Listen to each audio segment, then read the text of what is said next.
Well, Dan, Aaron, from where I'm standing, I can see City Hall down there and the county building right over there. They are so close to each other, but for some reason, communication between the two is failing. The Board of Supervisors seem to believe that they were partnering with the city to open up a temporary homeless shelter in time for the winter, but it turns out that they're not on the same page. When it comes to housing the homeless in Monterey County, it's a challenge between meeting short-term needs. They need a place to stay. This is a health, welfare, and safety issue. And long-term needs. We're just seeing our homelessness populations increase, not only in Salinas, but across the county. So we really need to focus on permanent housing as a solution. This location has been chosen as an ideal place for a permanent year-round homeless shelter because of its proximity to the hospital and other services, but it won't be ready by winter. It gets really cold in the Monterey Bay area, and certainly we're talking about people's lives being at risk. This is where the county wants to put a temporary homeless shelter, but the city is not on board, saying there are safety concerns both inside and outside, as they're worried more people will try to cross these busy intersections. We want to spend our time and resources right now.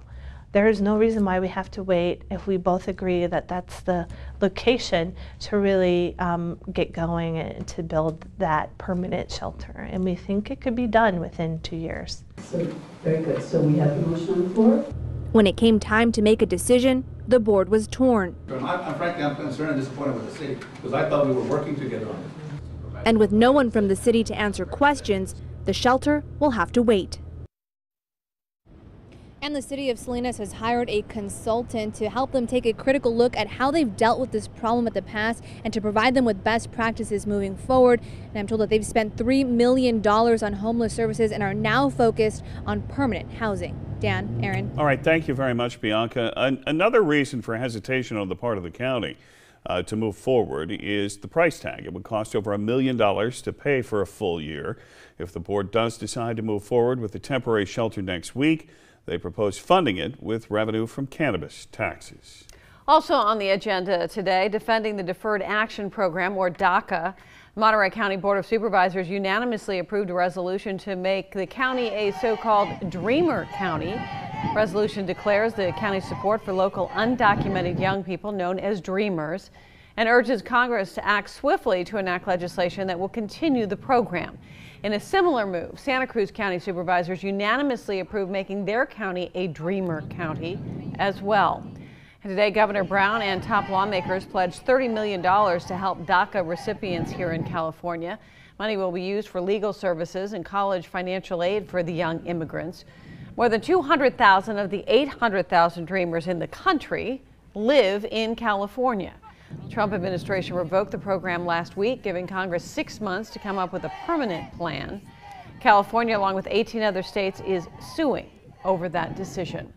In Sacramento, big changes are in the works to make California a so-called sanctuary state for undocumented immigrants. Governor Jerry Brown announced yesterday that he is supporting the move.